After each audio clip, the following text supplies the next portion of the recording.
ನಮಸ್ಕಾರ ಫ್ರೆಂಡ್ಸ್, ನಾನು ಶಿವರಾಜ್ ಪಾಟೀಲ್. ನಿಮಗೆ ಟುಡೇಸ್ ಇನ್ವೆಸ್ಟ್ಮೆಂಟ್ ಯೂಟ್ಯೂಬ್ ಚಾನಲ್ಗೆ ಸ್ವಾಗತ. ಸೊ ಇವತ್ತಿನ ದಿನ 17th ಜನವರಿ ಶುಕ್ರವಾರ ದಿನ ಮಾರ್ಕೆಟಲ್ಲಿ ಕರೆಕ್ಷನ್ ಬಂತು.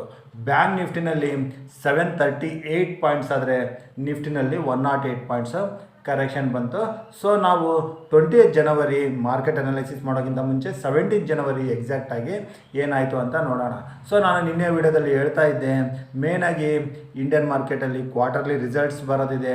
ರಿಲಯನ್ಸ್, ಇನ್ಫೋಸಿಸ್ ಹಾಗೂ Axis bank. So main quarterly results ಬರೋದಿದೆ. ಇವು ನಿಫ್ಟಿ ದಿಗ್ಗಜ ಕಂಪ್ನಿಗಳು, ಇವುಗಳ ಪರ್ಫಾರ್ಮೆನ್ಸ್ ಮೇಲೇ ಇಂಡಿಯನ್ ಮಾರ್ಕೆಟು ಮೂಮೆಂಟಮ್ಮು ಎಕ್ಸ್ಪೆಕ್ಟ್ ಮಾಡ್ಬೋದು ಅಂತ. ಸೊ ರಿಸಲ್ಟ್ ಬಂದಿದ್ದರಲ್ಲಿ ಆಕ್ಸಿಸ್ ಬ್ಯಾಂಕ್ ರಿಸಲ್ಟ್ ಮಾರ್ಕೆಟ್ಗೆ ಇಷ್ಟ ಆಗಲಿಲ್ಲ, ಇನ್ಫೋಸಿಸ್ ರಿಸಲ್ಟ್ ಇಷ್ಟ ಆಗಲಿಲ್ಲ, ಆದರೆ ರಿಲಯನ್ಸ್ ಪಾಸಿಟಿವ್ ಆಗಿ ಬಂತು. ಸೊ ಇಲ್ಲಿ ಮಾರ್ಕೆಟ್ಗೆ ಸ್ವಲ್ಪ ಅದ್ರ ಮೇನಾಗಿ ನಿಫ್ಟಿಗೆ ಸಪೋರ್ಟ್ ಮಾಡಿದ್ದು ನಿಫ್ಟಿ. ಸೊ ಅದನ್ನು ನೀವು ಇಲ್ಲಿ ಸ್ಕ್ರೀನಲ್ಲಿ ನೋಡ್ಬೋದು. ಇದು hit map, Nifty hit map. So ಇದರಲ್ಲಿ ನೋಡ್ಬೋದು ನೀವು, ರಿಲಯನ್ಸು 2.54% ಅಷ್ಟು ಪಾಸಿಟಿವ್ ಅಲ್ಲಿ ಕ್ಲೋಸ್ ಆಗಿದೆ. ಸ್ವಲ್ಪ ರಿಲಯನ್ಸ್ಗೆ REL, ಕೋಲ್ ಇಂಡಿಯಾ ಹಾಗೂ BPCL, ಹಿಂಡಲ್ಕೋ, ಸೊ ಈ ಥರ ಕೆಲವೊಂದು ಕಂಪ್ನಿಗಳು ಇಲ್ಲಿ ಸಪೋರ್ಟ್ ಮಾಡಿದ್ರೆ ಮಾರ್ಕೆಟು ಕೊಲ್ಯಾಪ್ಸ್ಗೆ ಕಾರಣ ಆಗಿದ್ದು ಇನ್ಫೋಸಿಸ್ಸು 5.72% ಅಷ್ಟು ಕೊಲ್ಯಾಪ್ಸ್ ಆಯಿತು. ಇನ್ಫೋಸಿಸ್ ಹಾಗೂ ಆಕ್ಸಿಸ್ ಬ್ಯಾಂಕ್ ಇವೆರಡರ ಕ್ವಾರ್ಟರ್ಲಿ ರಿಸಲ್ಟ್ಸು ಮಾರ್ಕೆಟ್ಗೆ ಇಷ್ಟ ಆಗಲಿಲ್ಲ. ಆಕ್ಸಿಸ್ ಬ್ಯಾಂಕು 4.4% ಆದರೆ ಇಲ್ಲಿ ಶ್ರೀರಾಮ್ ಫೈನಾನ್ಸು ಇದು ಕೂಡ 3.73% ಅಷ್ಟು ಕರೆಕ್ಷನ್ನ ಕಾಣ್ತು. ಇನ್ನು ಇನ್ಫೋಸಿಸ್ ರಿಸಲ್ಟ್ ಸರಿಗೆ ಬಂದಿಲ್ಲ ಅಂತ ವಿಪ್ರೋನಲ್ಲಿ ಕೂಡ ಕರೆಕ್ಷನ್ ಬಂತು. ಆಕ್ಸಿಸ್ ರಿಸಲ್ಟ್ ಸರಿಗಿಲ್ಲ ಅಂತ ಕೋಟಕಲ್ಲಿ ಕೂಡ ರಿಸಲ್ಟ್ ಬಂತು. ಸೊ ಇಲ್ಲಿ ಇನ್ಫೋಸಿಸು, ಆಕ್ಸಿಸ್ ಬ್ಯಾಂಕು ರಿಸಲ್ಟ್ ಸರಿಗಿಲ್ವಾ ಅಂತಂದರೆ ರಿಸಲ್ಟು ಓಕೆ ಆಗಿತ್ತು. ಆದರೆ ಇನ್ಫೋಸಿಸ್ಸು ಹಾಗೂ IT ಕಂಪ್ನಿಗಳು ಈಗ ಭಯ ಬೀಳ್ತಿರೋದು 20ನೇ ತಾರೀಕಿಂದ ಏನು ಟ್ರಂಪ್ ಅಗೇನ್ ಹೊಸದಾಗಿ ಪ್ರೆಸಿಡೆಂಟ್ ಆಗಿ ಬರ್ತಾರೆ, ಮೇ ಬಿ IT ಕಂಪ್ನಿಗಳಿಗೆ ಎಫೆಕ್ಟ್ ಆಗ್ಬೋದು ಅಂತ ಇಲ್ಲಿ ಇನ್ಫೋಸಿಸ್, ವಿಪ್ರೋಗೆ ಎಫೆಕ್ಟ್ ಆಯಿತು. ಹಾಗೂ ಆಕ್ಸಿಸ್ ಬ್ಯಾಂಕ್ ರಿಸಲ್ಟ್ ಬಂದಮೇಲೆ ಆಕ್ಸಿಸ್ ಬ್ಯಾಂಕ್ ಮ್ಯಾನೇಜ್ಮೆಂಟ್ ಕಮಿಟಿ ಮಾರ್ಕೆಟ್ಗೆ ಇಷ್ಟ ಆಗಲಿಲ್ಲ. ಹಾಗಾಗಿ ಆಕ್ಸಿಸ್ ಬ್ಯಾಂಕು ಅದಕ್ಕೆ ಸಪೋರ್ಟ್ ಆಗಿ ಕೋಟಕ್ ಬ್ಯಾಂಕು, ICICI ಬ್ಯಾಂಕಲ್ಲಿ ಕೂಡ ಕರೆಕ್ಷನ್ ಬಂತು. ಹಾಗಾಗಿ ಮಾರ್ಕೆಟ್ ಇಲ್ಲಿ ಕರೆಕ್ಷನ್ ತೋರಿಸ್ತು. ಸೊ ಈ ಇಂಪ್ಲಿಕೇಶನ್ ಸೋಮವಾರ ದಿನ ಅಷ್ಟಿರಲ್ಲ ಈ ಸ್ಟಾಕ್ಗಳಿಂದ. ಆದರೆ ಶುಕ್ರವಾರದ ದಿನ ನಮ್ಮ ಇಂಡಿಯನ್ ಮಾರ್ಕೆಟ್ ಕ್ಲೋಸ್ ಆದಮೇಲೆ ಹಾಗೂ ಶನಿವಾರ ದಿನ ಕ್ವಾರ್ಟರ್ಲಿ ರಿಸಲ್ಟ್ಸ್ ಬರೋದಿದ್ದಾವೆ. ಸೊ ಅದರಲ್ಲಿ ವಿಪ್ರೋ ಕ್ವಾರ್ಟರ್ಲಿ ರಿಸಲ್ಟ್ಸ್ ಬರೋದಿದೆ, Jio finance, tech Mahindra, SBI life, Indian hotel. So ಈ ರೀತಿ ICICI ಲೊಂಬಾರ್ಡ್ ಇವುಗಳ ಕ್ವಾರ್ಟರ್ಲಿ ರಿಸಲ್ಟ್ಸ್ ಬರೋದಿದೆ ಶುಕ್ರವಾರದ ದಿನ. ಹಾಗೂ ಶನಿವಾರದ ದಿನ ಮೇನಾಗಿ ಕೋಟಕ್ ಬ್ಯಾಂಕ್, DCM ಶ್ರೀರಾಮ್, ಇದು ಡ್ರೋನ್ ರಿಲೇಟೆಡ್ ಕಂಪ್ನಿ, ನೆಟ್ವೆಬ್, RBL ಇವುಗಳ ಕ್ವಾರ್ಟರ್ಲಿ ರಿಸಲ್ಟ್ಸ್ ಬರುತ್ತೆ. ಇವುಗಳ ಮೂಮೆಂಟಮ್ ಹೇಗಿರುತ್ತೆ ಅದ್ರ ಮೇಲೆ ಮಾರ್ಕೆಟ್ ಮೂಮೆಂಟಮ್ನ ನಾವು ಸೋಮವಾರ ದಿನ ನೋಡ್ಬೋದಾಗುತ್ತೆ. ಸೊ ಇದನ್ನೆಲ್ಲ ಇಟ್ಕೊಂಡು ನಾನು ನೋಡ್ತಾ ಇದ್ದರೆ ಮಾರ್ಕೆಟಲ್ಲಿ ಮೂಮೆಂಟಮ್ ಹೇಗೆ ಹೋಗ್ಬೋದು ಅಂತ. ಸೊ ಈಗ ನಿಫ್ಟಿಗೆ ಈ ವಾರ ಅಂದರೆ ಆಲ್ಮೋಸ್ಟ್ ಸೋಮವಾರದಿಂದ ಮಾರ್ಕೆಟು ಸೈಡ್ ವೈಸಲ್ಲೇ ಹೋಗ್ತಾ ಇತ್ತು. ಸೊ ಇಲ್ಲಿಂದ ನಾವು ನೆಕ್ಸ್ಟ್ ಮೂಮೆಂಟು ನಾನೇ ಎಕ್ಸ್ಪೆಕ್ಟ್ ಮಾಡ್ತಾ ಇರೋದು ಒಂದು ಕ್ಲೋಸಿಂಗ್ ಬರಬೇಕು. ಸೊ ಈ ಕ್ಲೋಸಿಂಗು ಮೇ ಬಿ ಈ ನಮ್ಮ ಪಿಂಕ್ ಝೋನ್ ಏನಿದೆ ಇದ್ರ ಮೇಲೆ ಅಟ್ಲೀಸ್ಟ್ 350 ಮೇಲೆ ಒಂದು ಸರಿ ಕ್ಲೋಸಿಂಗ್ ಬಂತು ಅಂತಂದರೆ ಇಲ್ಲಿಂದ ಅನದರ್ 350 ಪಾಯಿಂಟ್ಸು ಮೂಮೆಂಟಮ್ಮು ಅಪ್ಸೈಡು, ಅದು ಮೇಲೆ 23,670, 700ವರೆಗೆ.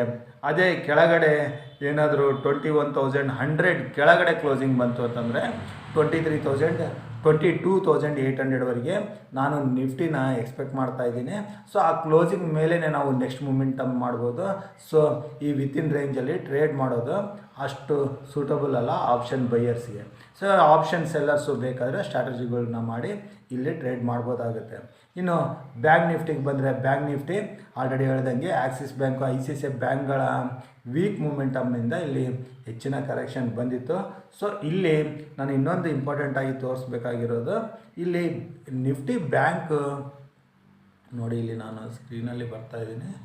ಸೊ ಬ್ಯಾಂಕ್ ನಿಫ್ಟಿ ನಾವು ಹಿಟ್ ಮ್ಯಾಪಿಗೆ ಬರೋಣ. ಸೊ ಇಲ್ಲಿ ನೋಡಿ, ಬ್ಯಾಂಕ್ ನಿಫ್ಟಿನಲ್ಲಿ ಕೆನರಾ ಬ್ಯಾಂಕ್ ಬಿಟ್ಟರೆ ಎಲ್ಲ bank, Axis bank, Kotak bank ಜೊತೆಗೆ federal bank, ICICI bank, HDFC bank, ಅದರಲ್ಲೂ ಕೂಡ ಸೊ ಓನ್ಲಿ ಕೆನರಾ ಬ್ಯಾಂಕಲ್ಲಿ ಮಾತ್ರ ಇಲ್ಲಿ ಸ್ವಲ್ಪ ಪ್ಲಸ್ ಪಾಯಿಂಟಲ್ಲಿ 0.27% ಪಾಸಿಟಿವ್ ಆಗಿ ಕ್ಲೋಸ್ ಆಗಿತ್ತು. ಸೊ ಹಾಗಾಗಿ ಬ್ಯಾಂಕ್ ನಿಫ್ಟಿ ಹೆಚ್ಚಿನ ಕರೆಕ್ಷನ್ ಕಂಡಿತ್ತು. ಸೊ ಕರೆಕ್ಷನ್ ಕಂಡಿದ್ದು ಓನ್ಲಿ 11 ಗಂಟೆವರೆಗೂ, ಅಲ್ಲಿಂದ ಕರೆಕ್ಷನ್ ಹೆಚ್ಚಾಗಲಿಲ್ಲ. ಲೋವರ್ ಲೆವೆಲಿಂದ 200 ಪಾಯಿಂಟ್ಸ್ ರಿಕವರಿ ಕಂಡೆ ಬ್ಯಾಂಕ್ ನಿಫ್ಟಿ ಕ್ಲೋಸ್ ಆಗಿದೆ.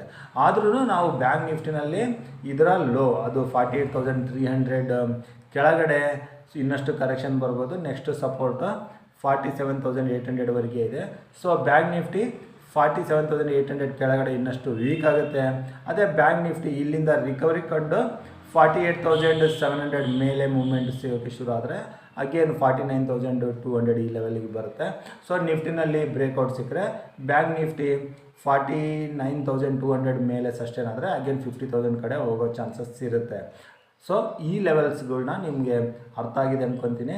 ಸೊ ಏನಾದರೂ ನಿಮಗೆ ಮಿಸ್ ಆಗಿದರೆ ಜಸ್ಟ್ ಬ್ಯಾಕ್ ಹೋಗಿ ನಾನು ಹೇಳಿರೋ ಪಾಯಿಂಟ್ಸ್ನ ಬ್ಯಾಂಕ್ ನಿಫ್ಟಿನಲ್ಲಿ ನೋಡ್ಬೋದು. ಸೊ ಇಷ್ಟಲ್ಲದೆ ನಾವು ಮಿಡ್ ಕ್ಯಾಪ್ ನಿಫ್ಟಿನ ಕೂಡ ಸೆಲೆಕ್ಟ್ ಮಿಡ್ ಕ್ಯಾಪ್ ನಿಫ್ಟಿನ ಒಂದು ಬಾರಿ ಇಲ್ಲಿ ನಾವು ನೋಡಬೇಕು ಅಂತಂದರೆ select mid cap Nifty actually ಇಲ್ಲಿ ಟ್ಯೂಸ್ಡೇಯಿಂದ ಮಂಗಳವಾರದಿಂದ ಒಂದು ಒಳ್ಳೆ ರಿಕವರಿ ಕೊಡ್ತಾ ಬಂದು ಈಗ 2 ದಿನದಲ್ಲಿ ಸೈಡ್ವೇಸ್ ಹೋಗಿದೆ. ಸೊ ನಾವು mid cap Nifty select mid cap ನಿಫ್ಟಿನಲ್ಲಿ 12,300 ಮೇಲೆ ಸ್ವಲ್ಪ ಬುಲ್ಲಿಶ್ ಮೂಮೆಂಟ್ ನಮ್ಮನ್ನ ನೋಡ್ಬೋದು. So starting of the day ಯಾವಾಗಾದರೂ ಇದು 12,300 ಮೇಲೆ ಹೋದರೆ ಇಲ್ಲಿ ನಾವು ಲಾಂಗ್ ಪೊಸಿಷನ್ ತೊಗೊಳಕ್ಕೆ ನೋಡ್ಬೋದು. ಇನ್ನು ಇಲ್ಲಿ ಅಗೇನ್ ಕೆಳಗಡೆ ನಾವು ಪುಟ್ ಪೊಸಿಷನ್ ತೊಗೋಬೇಕು ಅಂತಂದರೆ 12,100 ಕೆಳಗೂ ಟ್ರೈ ಮಾಡ್ಬೋದು. ಒಳ್ಳೆ ಪೊಸಿಷನ್ಸ್ ಅಂದರೆ ನಾವು 12,000 ಬ್ರೇಕ್ ಆದರೆ ಮಾತ್ರನೇ ತೊಗೊಳ್ಳೋದು ಒಳ್ಳೆಯದು. ಇಲ್ದಿದ್ರೆ ನಾವು ಓನ್ಲಿ ಲಾಂಗ್ ಸೈಡಲ್ಲೇ ಪೊಸಿಷನ್ ತೊಗೊಳಕ್ಕೆ ನೋಡ್ಬೋದು. ಸೊ ಇದು ನನ್ನ ಅನಾಲೈಸಿಸು. ನೀವು ಕೂಡ ನಿಮ್ಮ ಕಡೆಯಿಂದ ಅನಾಲಿಸಿಸ್ ಮಾಡಿ ನಿಮ್ಮ ಫೈನಾನ್ಷಿಯಲ್ ಅಡ್ವೈಸರ್ಸ್ ಇದ್ದರೆ ಅವ್ರ ಹತ್ರ ಮಾಹಿತಿನ ಪಡೆದು ನೀವು ಟ್ರೇಡ್ನ ಮಾಡ್ಬೋದು. ಸೊ ನಾನು ಕೊಟ್ಟಿರೋ ಮಾಹಿತಿ ನಿಮಗೆ ಇಷ್ಟ ಆಗಿದೆ ಅಂದ್ಕೊತೀನಿ. ಇಷ್ಟ ಆದಲ್ಲಿ ಲೈಕ್ ಮಾಡೋದನ್ನು ಶೇರ್ ಮಾಡೋದನ್ನು ಮರಿಬೇಡಿ. ನಮ್ಮ ಯೂಟ್ಯೂಬ್ ಚಾನಲ್ ಇನ್ನೂ ಸಬ್ಸ್ಕ್ರೈಬ್ ಮಾಡಿಲ್ಲ ಅಂದರೆ ಸಬ್ಸ್ಕ್ರೈಬ್ ಮಾಡಿ ಹಾಗೂ ನಿಮ್ಮ ಅನಿಸಿಕೆಯನ್ನು ಕಮೆಂಟ್ ಬಾಕ್ಸ್ ಮೂಲಕ ತಿಳಿಸಿ. ಸೊ ಇಷ್ಟು ಹೇಳ್ತಾ ಇವತ್ತಿನ ವಿಡಿಯೋ ಇಲ್ಲಿಗೆ ಮುಗಿಸ್ತಾ ಇದ್ದೀನಿ. ನನ್ನ ಮುಂದಿನ ವಿಡಿಯೋ ಬರೋವರೆಗೂ ನಿಮಗೆ ನನ್ನ ಕಡೆಯಿಂದ ಧನ್ಯವಾದಗಳು. Thank you.